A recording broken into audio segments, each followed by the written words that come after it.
গ্রামে একটা কথা আছে, শহরেও থাকতে পারে আমি জানি না, ইয়া নাই কিনা, কাপড় পাক নাই, কাপড় নাপাক, কাপড় নাপাক। কাপড় পাক হওয়া এটা তো নামাজের জন্য শর্ত, এটা সবাই জানি আমরা। জমিন পাক, কাপড় পাক, সতর ঢাকা, হ্যাঁ, এগুলা ফরজ না? তো কাপড় পাক হইতে হবে, এই কথা জরুরি। কিন্তু সামান্য নাপাকি যদি কাপড়ের কোনো জায়গায় থাকে তাহলে এখন নামাজ পড়াই যাবে না, এমন কথা না, এমন কথা না।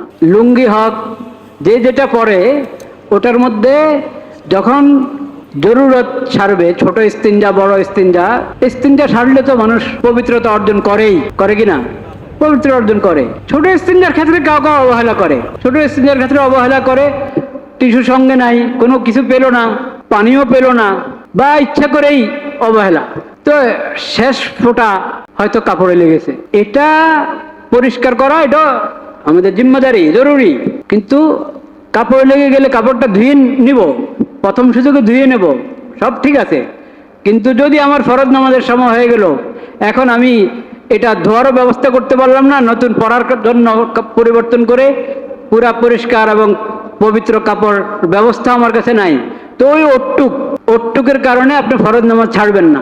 শুধু অতটুকের কারণে এমন নয় যে নামাজ হবেই না, অতটুক নিয়েও যদি নামাজ আপনি পড়ে ফেলেন, নামাজ হয়ে যাবে। ইচ্ছা করে এরকম করব না, কিন্তু ঠেকার যখন, তখন অতটুক অপবিত্রতার কারণে নামাজ হবে না, সহি হবে না, এই ধারণা করা কিনা ঠিক না। কাজে এটাও কোনো ওজন না যে আমার কাপড় নাপাক। কাপড় নাপাক কই আপনার? কাপড় নাপাক মানে ওই একটু সামান্য লেগেছে, এই তো। তো অতটুক পবিত্র করবেন আপনি, পাক করে নেবেন প্রথম সুযোগে। কিন্তু এখন পারলেন না, পাল্টাবার কোনো সুযোগ নাই, নামাজ পড়ে ফেলেন।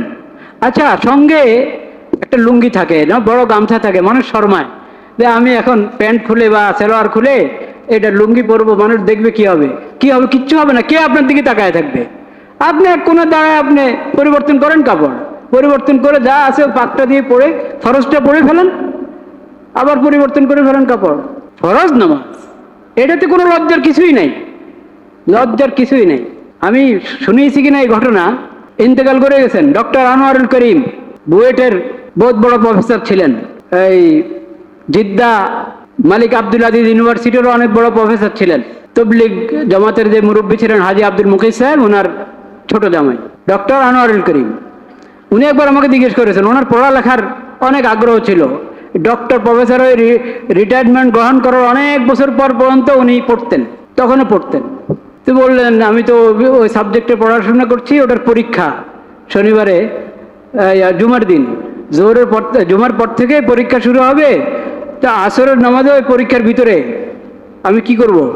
আমি কি দ্রুত লেখে আগে আগে বের হয়ে আসর নামাজ পড়বো? আমি না, একবারে ধীরে সুস্থে লেখেন, আসরের সময় হবে, আপনি উঠেন, দাঁড়ান, পশ্চিম দিকে ফিরেন, অজু তো আছেই, উনি তো নেককার মানুষ ছিলেন, রোজাও বেশি বেশি রাখতেন, অজু অবস্থায় থাকতেন, আপনি পশ্চিম দিকে দাঁড়িয়ে বাস নামাজে দাঁড়িয়ে যান।